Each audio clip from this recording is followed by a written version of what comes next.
Assalamualaikum warahmatullahi wabarakatuh. Shalom, Om Swastiastu, Namo Buddhaya, salam kebajikan dan salam sejahtera untuk kita semua. Sebelumnya, perkenalkan nama saya Iscika Aprilia Ivana dengan NIM 200504009. Nah, ini materi ketiga yang akan saya bahas mengenai retribusi dan jenis-jenis retribusi di dalam hukum pajak. Adapun eh, slide pertama itu kita akan membahas nih mengenai retribusi. Jadi, retribusi daerah yang biasa dikenal dengan retribusi adalah pungutan daerah sebagai pembayaran atas jasa atau pemberian izin tertentu yang khusus disediakan dan atau diberikan oleh pemerintah daerah untuk kepentingan orang pribadi atau badan. Nah, definisi mengenai retribusi daerah ini dapat kita lihat pada pasal 1 angka 22 nomor 1 Undang-Undang nomor 1 tahun 2022 tentang hubungan keuangan antara pemerintah pusat dan pemerintah daerah. Nah, apa sih yang menjadi perbedaan nih mengapa pajak dan retribusi ini selalu bersama? Jadi pajak maupun retribusi sebenarnya itu merupakan salah satu sumber pendapatan bagi pemerintah pusat maupun pemerintah daerah.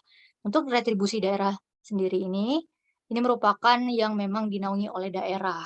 Nah, untuk pajak itu adalah pungutan wajib yang memang dibayar rakyat untuk negara dan akan digunakan untuk kepentingan pemerintah dan masyarakat umum. Berdasarkan hal tersebut, yang memang membedakan antara pajak dan retribusi di mana bahwasanya pajak ini dasar hukumnya itu diatur di dalam pasal 23 yang memang menyebutkan bahwa pajak dan pungutan lain yang bersifat memaksa untuk keperluan negara diatur dengan undang-undang. Adapun dari balas jasanya, pajak ini satu sarana pemerataan pendapatan warga negara. Jadi ketika kita membayar pajak dalam jumlah tertentu itu, kita tidak langsung menerima manfaat pajak yang memang dibayar. Yang akan, Anda dapatkan hanyalah berupa perbaikan jalan di daerah Anda sendiri gitu. Adapun objek pajak itu sendiri memang bersifat umum, contohnya adanya pajak penghasilan atau PPh, kemudian ada pajak barang mewah, PPNBM, kemudian pajak, kendaraan bermotor. Sedangkan sifat pajak itu yaitu dapat dipaksakan. Jadi sehingga bila tidak membayar pajak, ya pasti ada konsekuensi yang memang harus ditanggung. Lembaga pemungutnya, ya berdasarkan lembaga yang memungut itu dibagi menjadi 2, ada pajak negara yang memang dilakukan oleh Direktorat Pajak dan yang kedua itu ada pajak daerah yang memang pemungutannya dilakukan oleh, perangkat daerah seperti Badan Pendapatan Daerah dan Dinas Pelayanan Pajak. Nah, untuk retribusi sendiri nih, nah kita nih membahas nih mengenai retribusi. Jadi, retribusi ini memang dasar hukumnya ini belum, tidak apa ya, secara eksplisit ada gitu. Tetapi retribusi ini dipungut berdasarkan peraturan pemerintah, peraturan menteri, dan peraturan daerah. Adapun mengenai balas jasa, itu di mana balas jasanya kepada wajib retribusi, itu kita bisa langsung merasakannya. Contoh, ketika kita melakukan retribusi kebersihan, maka manfaat yang kita rasakan itu seperti hanya diangkutnya sampah oleh petugas. Nah, itu kan langsung kita rasakan gitu, hasil dari retribusi kebersihan yang kita lakukan.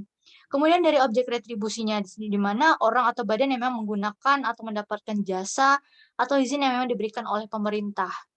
Nah, sifat dari retribusi itu sama dengan sifat pajak, dapat dipaksakan dengan sifat yang ekonomis, hanya kepada orang atau badan yang memang menggunakan ataupun mendapatkan jasa atau izin yang diberikan oleh pemerintah.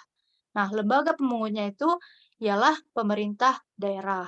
Nah, tujuan dari retribusi daerah ialah memberikan jasa atau izin kepada masyarakat sehingga mereka dapat melaksanakan kegiatan mereka serta mendapatkan pelayanan dari pemerintah. Ini merupakan apa ya, pembahasan sedikit mengenai retribusi daerah. Selanjutnya, kita membahas nih unsur yang melekat pada retribusi. Yang pertama, pungutan retribusi ini harus berdasarkan undang-undang. Nah, jadi memang yang kita ketahui bahwasannya pajak dan retribusi ini kan, diatur nih di dalam Undang-Undang Nomor 1 Tahun 2022 tentang hubungan keuangan antara pemerintah pusat dan pemerintah daerah. Jadi sudah dapat dipastikan bahwasanya retribusi ini adalah berdasarkan dari, undang-undang, gitu. Yang kedua, mengenai sifat pungutannya itu dapat dipaksakan. Nah, hal ini bermakna bahwasanya bukan berarti wajib, tetapi bisa kita bersifat memaksa. Jadi sifat dari, retribusi yang tersebut itu dapat dipaksakan sesuai dengan ketentuan dari pemerintah daerah, meskipun memang tidak memiliki dasar hukum dari Undang-Undang Dasar yang memang secara eksplisit tuh menjelaskan mengenai retribusi.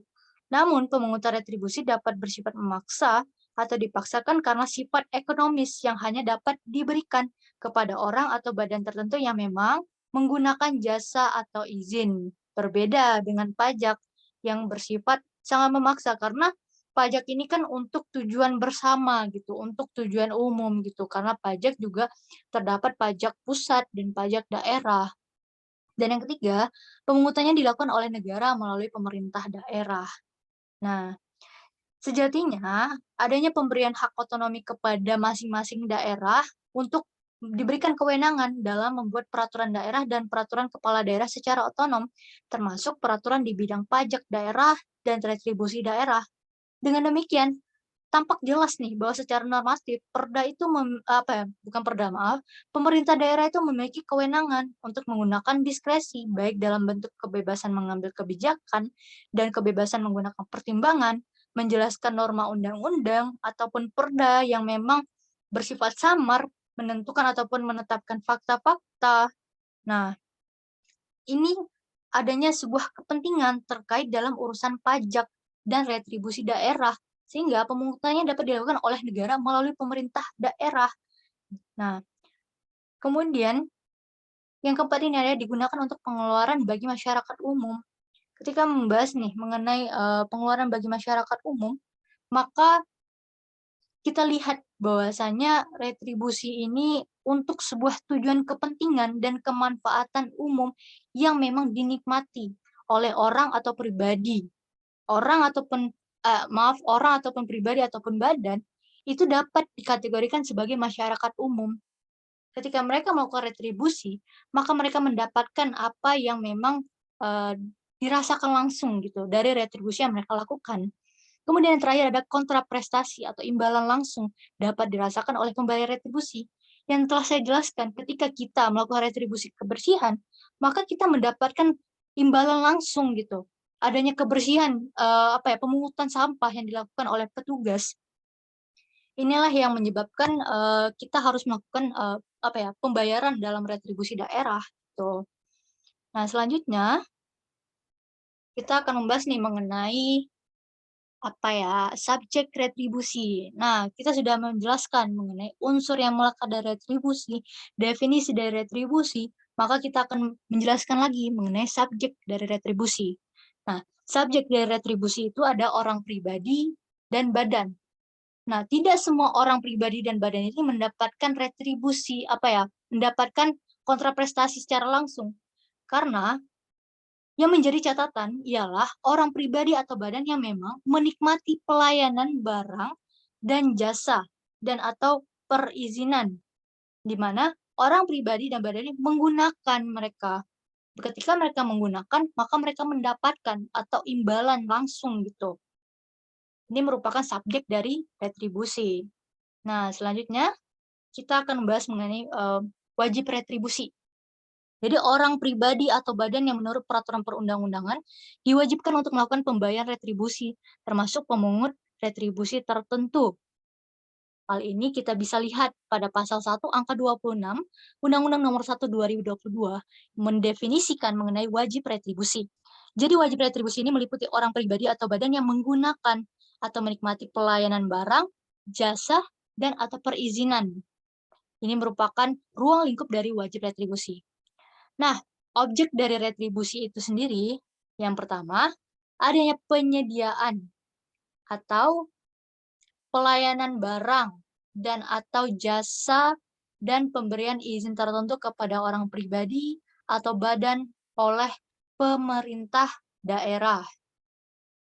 Nah, hal ini dapat kita kita lihat di dalam Undang-Undang Nomor 1 Tahun 2022 di dalam pasal 87 ayat 2. Di sana itu akan menjelaskan mengenai objek dari retribusi. Ini kita membahas wajib retribusi dan objek retribusi. Selanjutnya ini mengenai jenis dari retribusi. Jenis-jenis retribusi berdasarkan Undang-Undang Nomor 1 Tahun 2022. Oke. Nah, yang pertama, jenis retribusi itu terdiri atas retribusi jasa umum, retribusi jasa usaha, dan retribusi perizinan tertentu. Nah, apa sih retribusi jasa umum? Jadi, jasa umum ini merupakan jasa yang memang disediakan ataupun diberikan oleh pemerintah daerah semata-mata untuk tujuan kepentingan dan kemanfaatan umum yang dapat dinikmati oleh pribadi atau badan. Di mana hal ini pada pasal 1 angka 66 mengenai definisi dari jasa umum. Nah, mengenai retribusi jasa usaha, yaitu memang jasa yang disediakan atau diberikan oleh pemerintah daerah yang bersifat mencari keuntungan, sehingga dapat pula disediakan oleh sektor swasta. Nah, untuk retribusi perizinan tertentu, ini mengenai bahwasannya pemerintah daerah dalam rangka pemberian izin kepada orang pribadi atau badan dimaksudkan untuk suatu pembinaan, pengaturan, pengendalian, dan pengawasan atas sebuah kegiatan pemanfaatan ruang, serta penggunaan sumber daya alam, barang, prasarana, dan sarana, serta fasilitas tertentu guna melindungi kepentingan umum dan menjaga kelestarian lingkungan. Definisi mengenai jenis dari retribusi dapat kita lihat pada Undang-Undang Nomor 1 Tahun 2022. Nah, slide selanjutnya ini membahas nih mengenai jenis pelayanan retribusi jasa umum. Nah, jadi untuk retribusi jasa umum di mana tarif retribusi jasa umum ditentukan dengan cara melihat biaya penyediaan jasa terkait kemampuan masyarakat, unsur keadilan, serta tingkat efektivitas pengendalian terhadap pelayan tersebut. Selain itu ada juga biaya operasional dan pemeliharaan. Kemudian ada biaya modal dan biaya bunga yang turut diperhitungkan pada tarif retribusi jasa umum. Apa saja sih yang termasuk ke dalam retribusi jasa umum? Itu ada pelayanan kesehatan, kemudian pelayanan kebersihan, pelayanan parkir, pelayanan pasar, dan pengendalian lalu lintas gitu. Kemudian selanjutnya itu di dalam retribusi jasa umum ini untuk pelayanan kesehatan dan sebagainya itu dapat kita lihat pada pasal 88 ayat 1 di dalam Undang-Undang Nomor di dalam Undang-Undang Nomor 1 Tahun 2022. Nah, selanjutnya kita membahas nih mengenai retribusi jasa usaha, yang di mana jenis pelayanan yang dilakukan itu dilakukan oleh retribusi jasa jenis penyediaan atau pelayanan barang dan atau jasa yang memang merupakan objek dari retribusi jasa usaha. Di mana hal ini kita lihat pada pasal 88 ayat 3 terdiri atas penyediaan tempat kegiatan usaha berupa pasar grosir, toko, ataupun kegiatan usaha lainnya.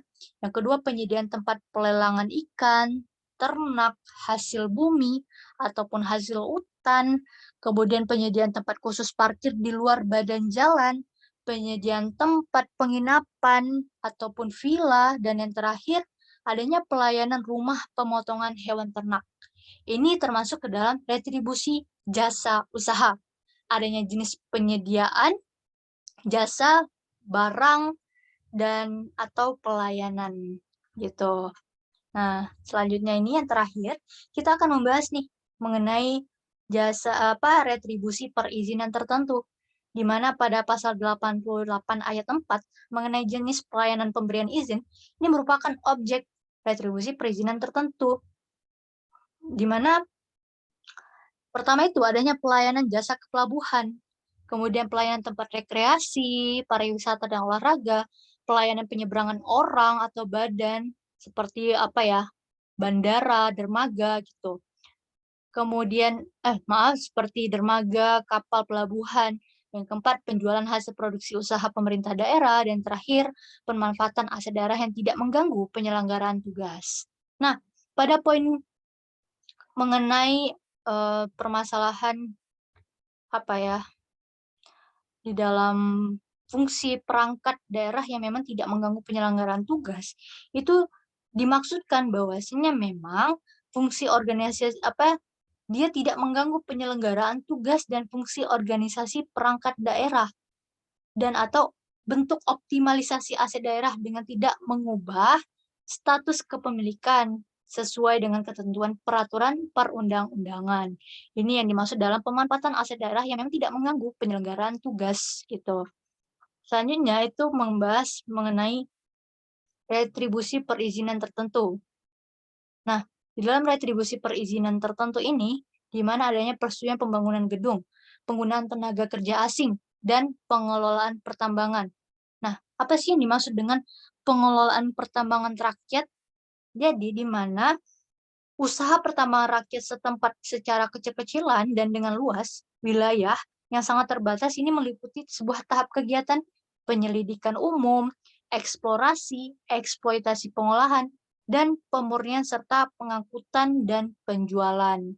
Inilah yang termasuk ke dalam retribusi perizinan tertentu, di mana dapat kita lihat pada pasal 84 ayat 88 ayat 4 gitu. Untuk yang sebelumnya itu pasal 88 ayat 3. Baiklah, mungkin itu saja yang dapat saya sampaikan mengenai retribusi dan jenis-jenis dari retribusi. Apabila terdapat salah kata dan perbuatan, saya minta maaf. Billahi taufik wal hidayah. Wassalamualaikum warahmatullahi wabarakatuh. Duh, capek, Cok.